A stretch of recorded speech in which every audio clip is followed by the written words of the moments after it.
Bem-vindo a E Se Fosse Assim. Hoje, vamos mergulhar em uma possibilidade tão fascinante quanto assustadora. E se, de um dia para o outro, os polos magnéticos da Terra se invertessem completamente? Sabemos que o campo magnético terrestre passa por inversões naturais a cada centenas de milhares de anos. Mas esse processo leva normalmente milhares de anos para se completar. Imagine, por um instante, acordar amanhã com sua bússola apontando para o sul em vez do norte. As consequências seriam dramáticas, afetando desde a navegação até nossa crucial proteção contra a radiação solar. Esta é uma jornada pelo inesperado, pelo reino do desconhecido. Prepare-se para descobrir como seria nosso planeta após uma inversão polar instantânea, um fenômeno que transformaria radicalmente nossa existência na Terra. O Sol nasceu como em qualquer outro dia. Pessoas por todo o Brasil acordaram, prepararam café, ligaram o rádio e começaram sua rotina. Mas naquele dia, algo estava sutilmente diferente. Em Santos, um capitão de navio foi o primeiro a notar. Sua bússola apontava precisamente na direção oposta. Em São Paulo, no Instituto Nacional de Pesquisas Espaciais, pesquisadores recebiam alertas incomuns de seus instrumentos. Em Manaus, pássaros migratórios voavam em círculos, desorientados. O que ninguém sabia naquele momento era que, durante a noite, o impossível havia se concretizado. Os polos magnéticos da Terra tinham se invertido instantaneamente. As primeiras horas mergulharam o mundo na confusão. Aviões ao redor do globo solicitavam em vão orientação. Sistemas de navegação indicavam rotas absurdamente contraditórias. Nas redes sociais, vídeos de bússolas enlouquecidas viralizavam rapidamente. Especialistas eram convocados às pressas para entrevistas em canais de notícias, em uma tentativa desesperada de explicar o inexplicável. Em Brasília, uma reunião de emergência foi convocada. Autoridades da Defesa Civil, do Ministério da Ciência e Tecnologia e da Força Aérea Brasileira esforçaram-se para compreender as implicações desse evento sem precedentes. O diretor do Observatório Nacional explicava aos presentes: o campo magnético da Terra funciona como um escudo, desviando partículas carregadas do Sol. Com esta inversão repentina, nossa proteção está comprometida. Nas universidades brasileiras, geófísicos e astrônomos abandonaram suas pesquisas regulares para se dedicarem exclusivamente ao fenômeno. Na UFRJ, a professora doutora Helena Campos explicava aos seus alunos reunidos em uma sala lotada. Normalmente, uma inversão magnética leva milhares de anos. Isso nos dá tempo para adaptação. O que estamos vivendo é completamente diferente. No espaço, astronautas na Estação Espacial Internacional observavam a Terra com apreensão. As auroras boreais e austrais, normalmente confinadas às regiões polares, começavam a surgir em latitudes cada vez mais baixas, criando espetáculos de luz celestes nunca antes testemunhados no hemisfério tropical.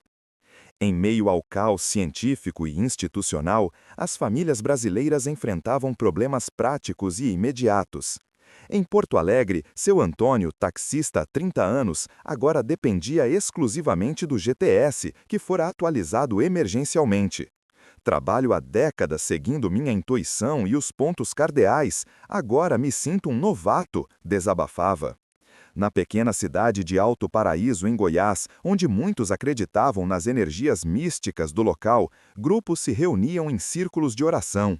Dona Conceição, rezadeira conhecida na região, dizia aos presentes: a Terra está se purificando, precisamos nos alinhar com essa nova energia. À medida que o primeiro dia chegava ao fim, a humanidade começava a compreender a dimensão do que acontecera. Nada seria como antes. Não se tratava apenas de bússolas apontando na direção errada. Era o alvorecer de uma nova era para a vida na Terra. Na manhã do segundo dia após a inversão, o Brasil acordou, literalmente em silêncio. As rádios transmitiam apenas estática. Canais de televisão exibiam telas azuis. Smartphones permaneciam sem conexão. A internet tornara-se intermitente e instável.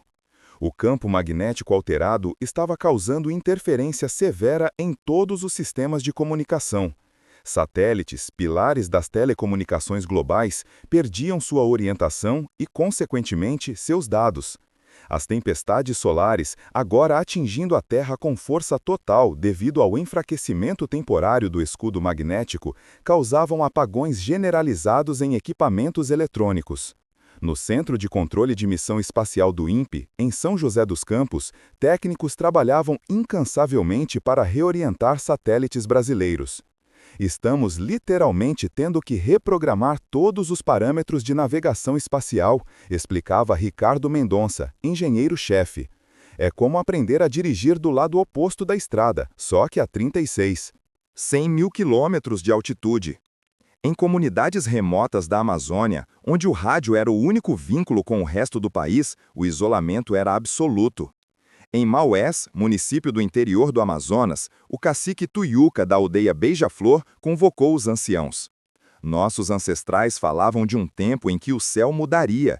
Talvez seja este o momento de voltarmos aos métodos antigos de comunicação. Nas grandes cidades, filas se formavam nos poucos telefones públicos ainda funcionais. Em Recife, um único orelhão na Avenida Boa Viagem reunia dezenas de pessoas desesperadas para contatar familiares. Maria das Dores, empregada doméstica, aguardava por horas. Minha filha mora em São Paulo, preciso saber se ela está bem. As empresas de telecomunicações mobilizaram equipes de emergência.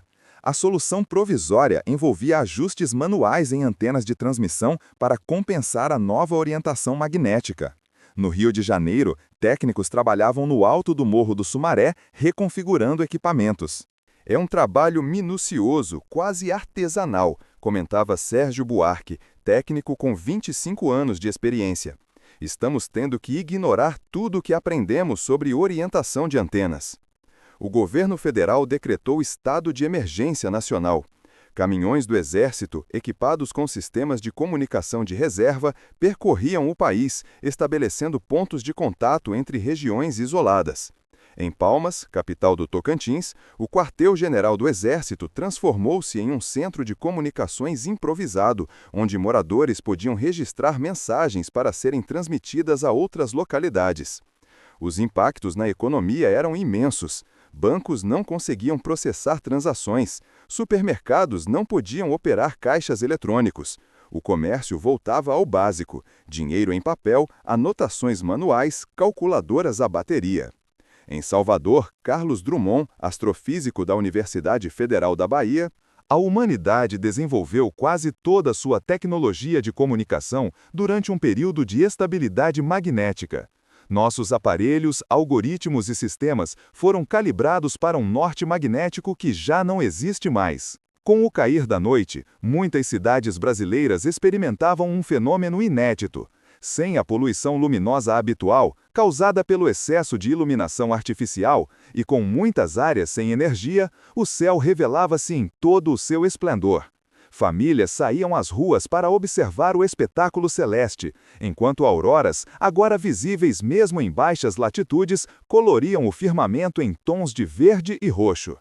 Em meio ao colapso tecnológico, surgia uma oportunidade inesperada: a redescoberta de formas de conexão humana que não dependiam de intermediários eletrônicos. Ao entardecer do terceiro dia, cientistas de todo o mundo confirmavam o que já suspeitavam.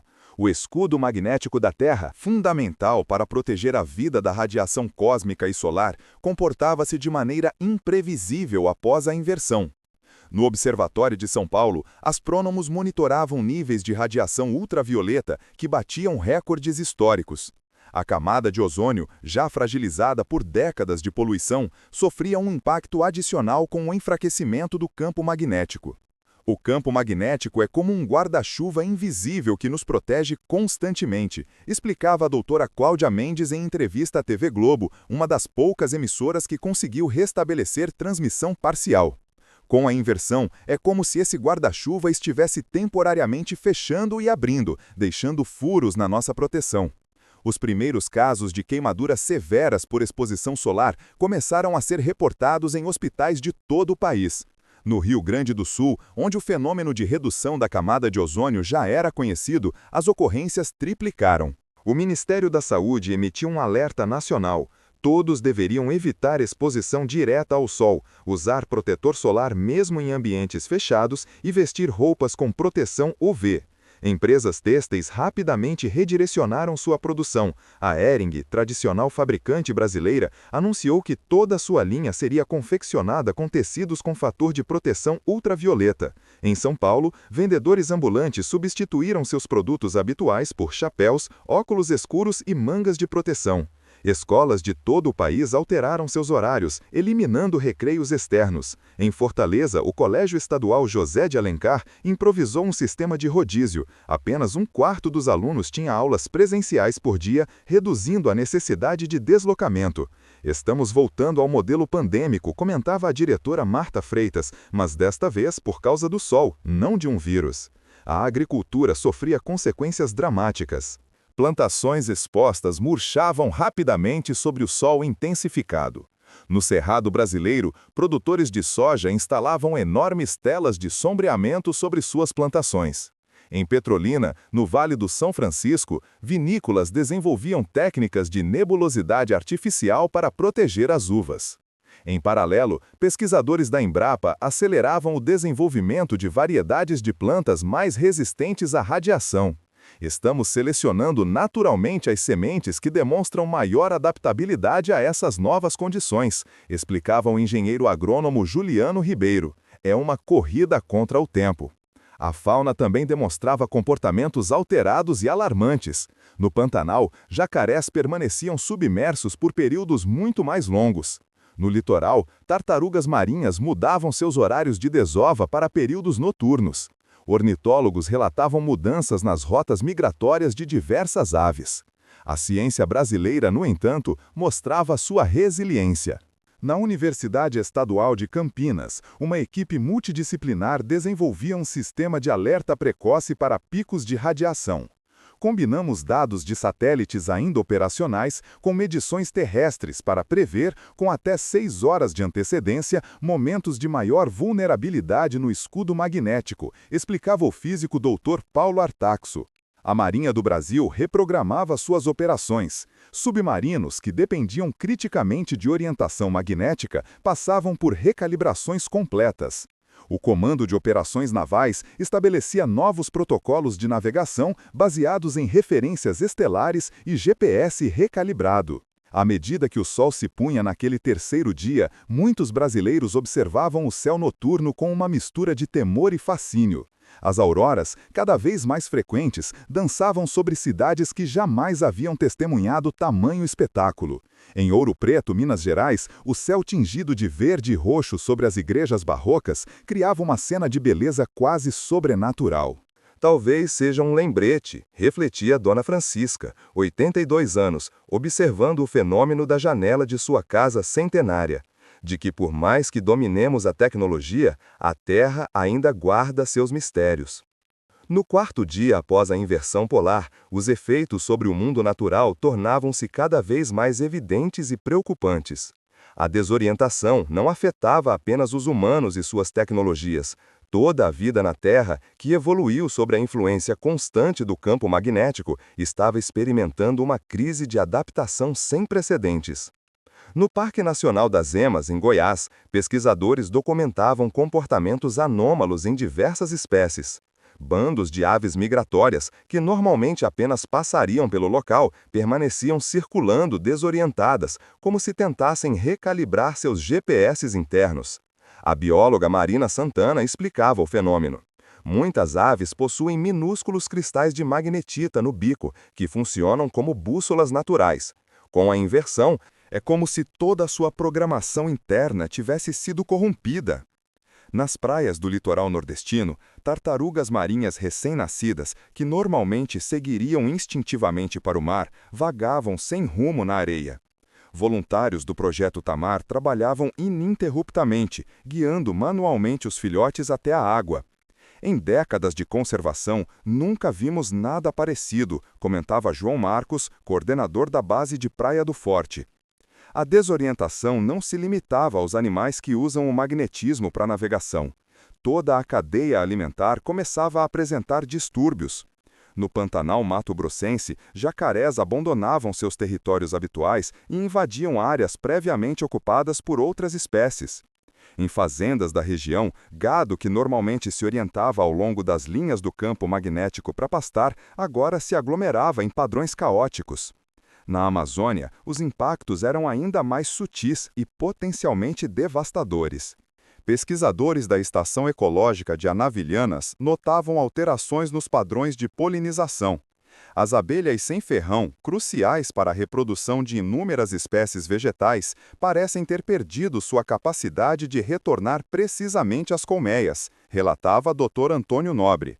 Se isso persistir, podemos ver declínios significativos na biodiversidade vegetal em questão de meses. Em laboratórios de todo o país, biólogos tentavam entender como organismos microscópicos respondiam à mudança. Na USP, uma equipe liderada pela doutora Tereza Cristina observava alterações no comportamento de bactérias magnetotáticas, micro-organismos que se orientam ao longo das linhas de campo magnético. Essas bactérias são fundamentais em ciclos biogeoquímicos. Suas disfunções podem afetar desde a qualidade da água até a fertilidade do solo. Os jardins botânicos relatavam fenômenos igualmente inquietantes. No Jardim Botânico do Rio de Janeiro, flores que normalmente se abriam seguindo o ciclo solar apresentavam comportamentos erráticos, abrindo e fechando em horários imprevisíveis. Plantas trepadeiras, que utilizam o campo magnético como referência secundária para crescimento, contorciam-se em padrões nunca antes observados. Comunidades tradicionais, com sua íntima conexão com os ciclos naturais, foram as primeiras a adaptar seus conhecimentos. Em Altamira, no Pará, pescadores indígenas desenvolviam novos métodos para prever o comportamento dos peixes, agora que os padrões migratórios haviam sido alterados. Os peixes estão confusos, mas nós também podemos aprender novos caminhos, filosofava Raoni, pescador da etnia Caiapó. No Cerrado brasileiro, produtores familiares relatavam alterações nos padrões de frutificação. Manga, caju e outras frutas nativas floresciam fora de época.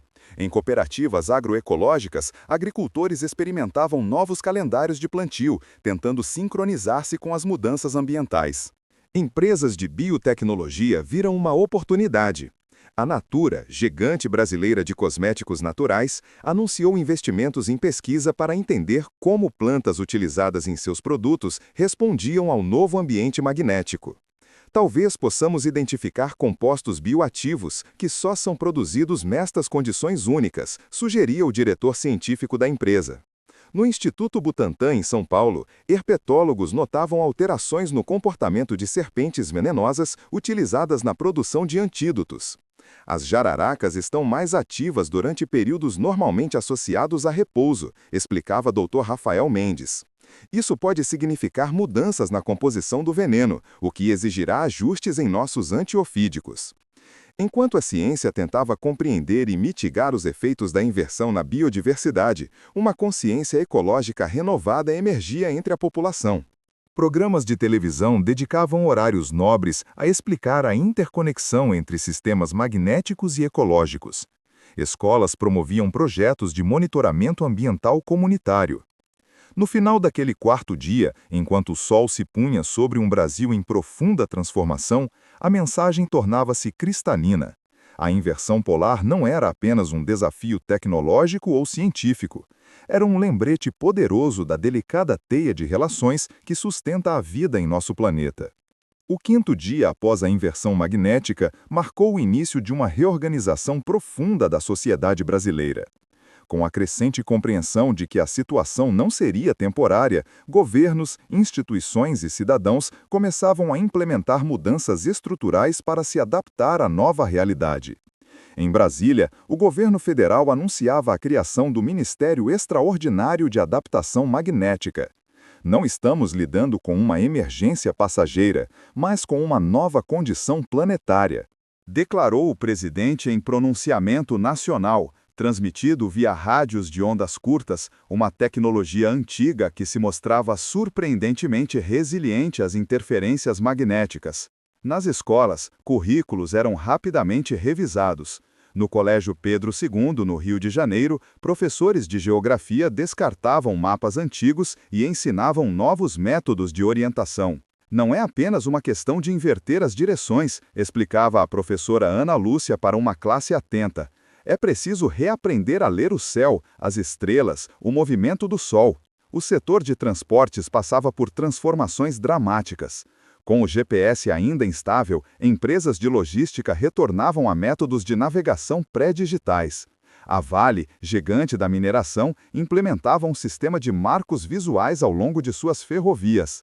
Caminhoneiros formavam caravanas lideradas por veteranos que conheciam as estradas por experiência, não por aplicativos.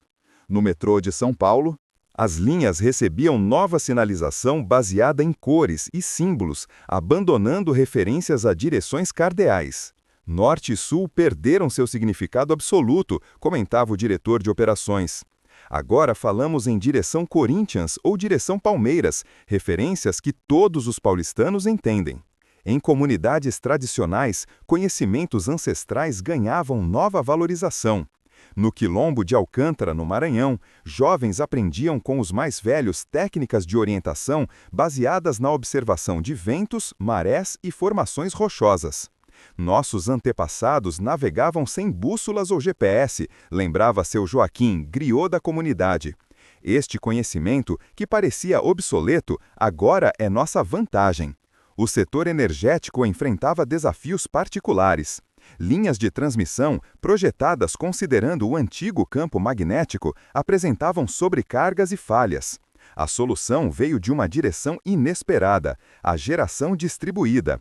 Comunidades investiam em pequenos sistemas solares e eólicos locais, criando micro-redes mais resilientes às flutuações magnéticas.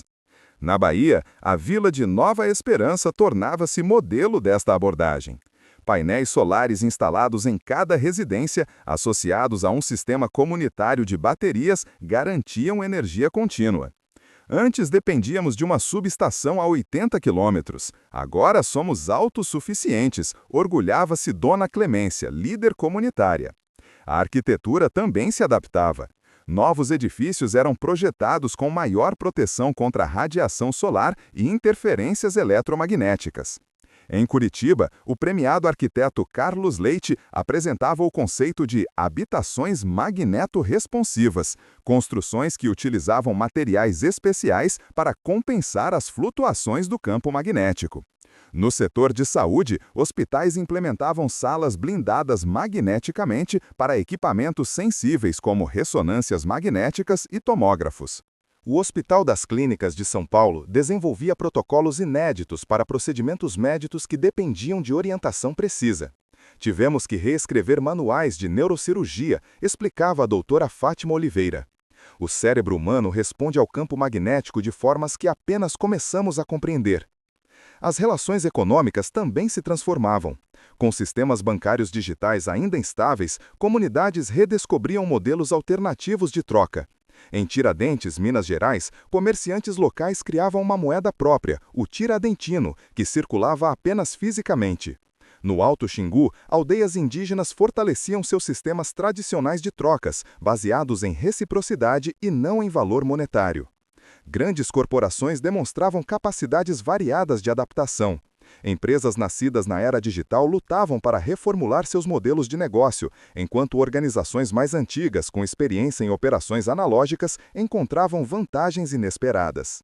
O Banco do Brasil, com seus 216 anos de história, reativava procedimentos manuais de contabilidade abandonados décadas antes. A inversão dos polos também catalisava mudanças culturais profundas. Com menos dependência de entretenimento digital, comunidades redescobriram práticas coletivas e um senso de comunidade. Em praças de cidades do interior, contação de histórias e saraus poéticos atraíam multidões. Em Salvador, rodas de capoeira se multiplicavam. Em Porto Alegre, clubes de leitura transformavam-se em fóruns de discussão sobre a nova realidade. Artistas encontravam inspiração na crise.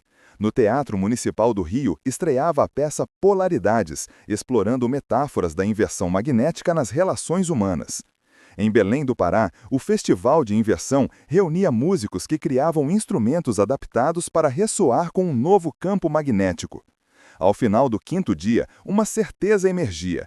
A sociedade brasileira, com sua histórica capacidade de adaptação e sincretismo, não apenas sobreviveria à inversão dos polos, mas encontraria formas de se reinventar a partir deste desafio planetário. Como resumiu o poeta mineiro em seu programa de rádio noturno, quando o mundo vira de cabeça para baixo, descobrimos que nossa força está na flexibilidade, não na rigidez. Ao amanhecer do sexto dia, a humanidade começava a vislumbrar o longo prazo em um mundo de polaridade invertida. Não era mais uma questão de sobrevivência imediata, mas sim de reimaginar completamente o futuro da civilização. Na Universidade de Brasília, um congresso internacional reunia cientistas de várias disciplinas para projetar cenários de longo prazo. Estamos presenciando o que podemos chamar de uma bifurcação evolutiva, declarava a doutora Luciana Portela, paleontóloga. Todas as espécies da Terra, incluindo a nossa, enfrentam pressões seletivas inéditas. Simulações computacionais executadas no supercomputador Santos Dumont, do Laboratório Nacional de Computação Científica, projetavam alterações climáticas significativas nos próximos anos. O campo magnético e as correntes oceânicas são intimamente conectados, explicava o oceanógrafo Dr. Tiago Bastos. Prevemos uma redistribuição gradual de zonas climáticas, com o Nordeste brasileiro potencialmente tornando-se mais úmido e o Sul mais seco. Agrônomos e geneticistas trabalhavam aceleradamente para desenvolver variedades de plantas adaptadas às novas condições. Na Embrapa Cerrados, bancos de sementes eram avaliados em busca de espécies com maior tolerância às mudanças magnéticas. Algumas variedades crioulas, mantidas por comunidades tradicionais, mostram surpreendente resiliência, relatava a engenheira agrônoma Denise Carvalho. Isto reforça a importância da preservação da biodiversidade agrícola. No setor energético, a inversão magnética catalisava uma revolução inesperada. Com linhas de transmissão de longa distância comprometidas pela instabilidade magnética, a geração distribuída e microrredes assumiam protagonismo. Em Florianópolis, o projeto Rede Resiliente conectava pequenos produtores de energia solar e eólica em um sistema adaptativo que se autorregulava conforme as flutuações magnéticas. A indústria aeroespacial passava por uma reinvenção completa.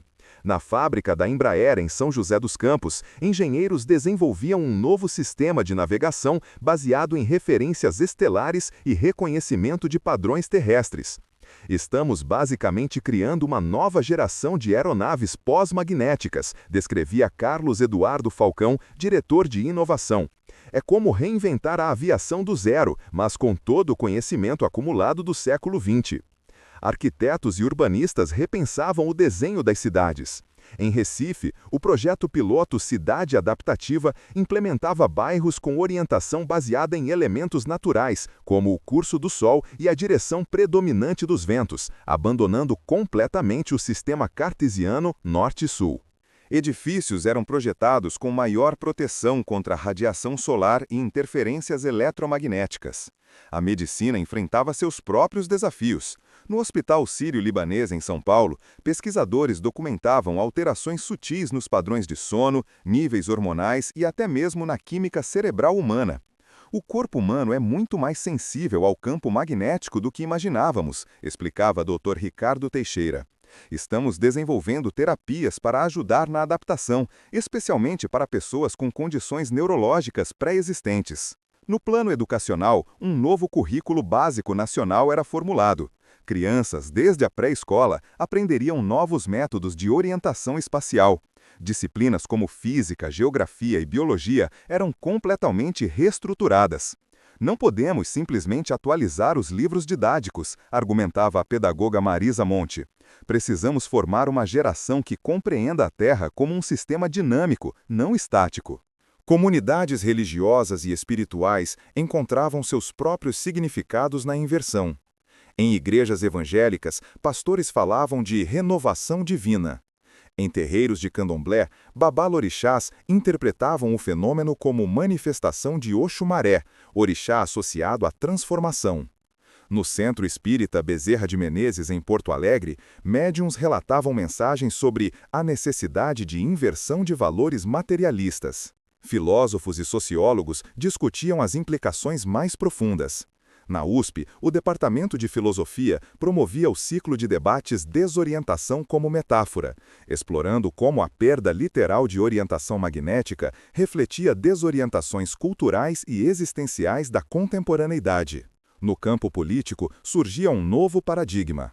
Com a necessidade urgente de cooperação global para enfrentar os desafios magnéticos, antigas rivalidades ideológicas pareciam menos relevantes.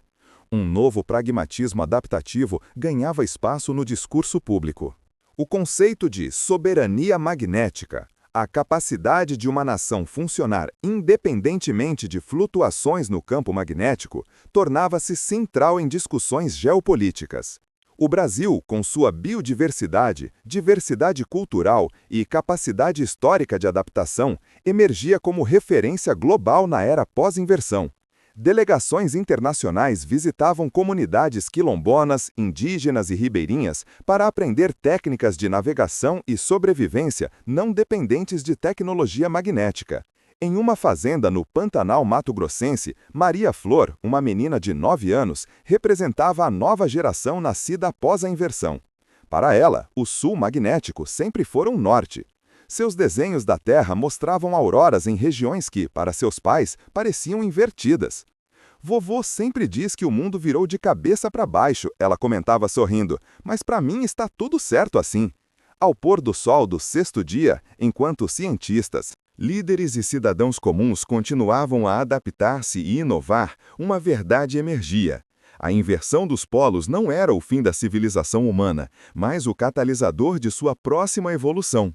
6 dias após a inversão polar, a humanidade dá seus primeiros passos em um mundo fundamentalmente alterado, mas longe de ser destruído. As bússolas podem apontar para direções opostas, mas o espírito humano mantém seu norte: adaptação, cooperação e resiliência. O que inicialmente parecia catastrófico revela-se agora como um ponto de inflexão evolutivo, forçando-nos a reavaliar nossa relação com a tecnologia, com a natureza e uns com os outros. Em comunidades pelo Brasil, novas formas de organização surgem, baseadas tanto em conhecimentos ancestrais quanto em inovações emergentes. A inversão dos polos magnéticos nos lembra que vivemos em um planeta dinâmico, não estático. Talvez esta seja a maior lição que a inversão nos ensina, que a verdadeira estabilidade não vem da permanência, mas da capacidade de adaptação. Enquanto as auroras dançam agora nos céus brasileiros e as crianças aprendem novos modos de se orientar no espaço, uma certeza permanece. Por mais que a Terra mude sob nossos pés, nossa capacidade de evoluir, compreender e seguir adiante permanece inabalável. O futuro não foi apagado, ele foi reescrito. E nessa nova história, talvez descobriremos facetas da existência humana que nunca teríamos conhecido em um mundo de polaridade estável. Este é apenas o começo de uma nova era na jornada da humanidade.